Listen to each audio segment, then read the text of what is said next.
Prime Minister Trudeau said today the resettlement of Syrian refugees will take the effort of the entire nation and that all Canadians have a part to play in welcoming the newcomers. So, how are Canadians reacting? We sent our Teresa Tang out to gauge public opinion, and she's with me now from downtown Vancouver. Teresa.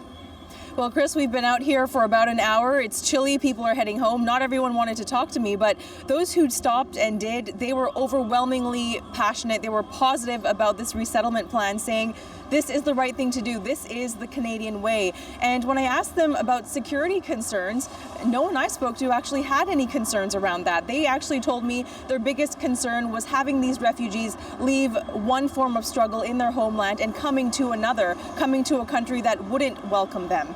Have a listen. There's good and bad people all over the place, so I wouldn't necessarily say, oh, there's refugees, they're the people who are going to bring the danger, because there's people from here who bring the danger too. So. I was reading in this article, it was mentioned by Obama and Trudeau that tourists may offer more of a security risk than refugees.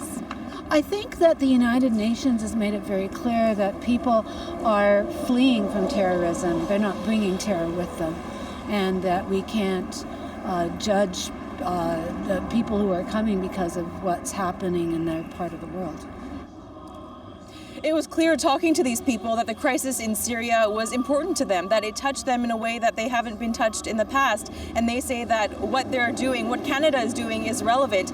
And when I did speak to these people, I didn't get any sense from them that this was politically motivated, that this dash to this deadline was in any way simply because of an election promise, but that it was simply the right thing to do.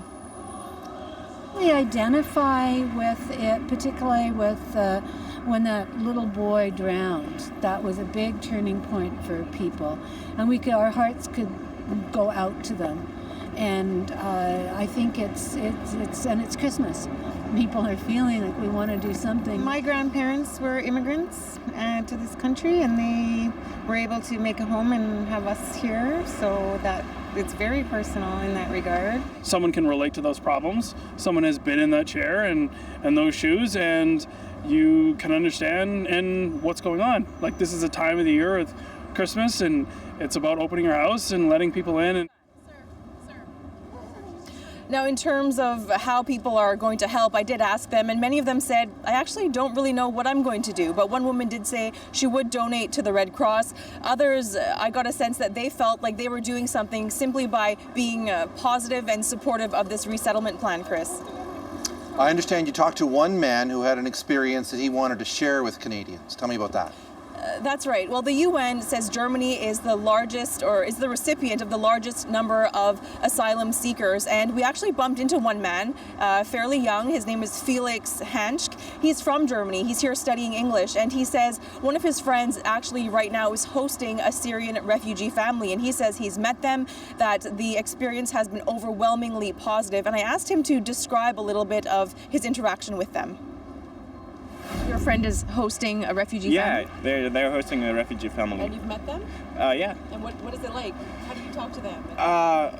They're back in Syria. They were doctors, so they were well educated, and they're trying to get a job in Germany. And it's nice. Yeah, they speak perfectly English, better than me.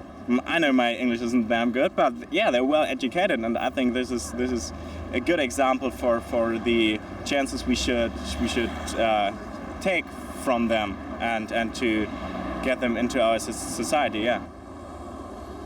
Now, a number of families are coming into Canada via private sponsorship, and Chris, to sponsor a family of 4 from Syria, it will cost about $27,000 for a year.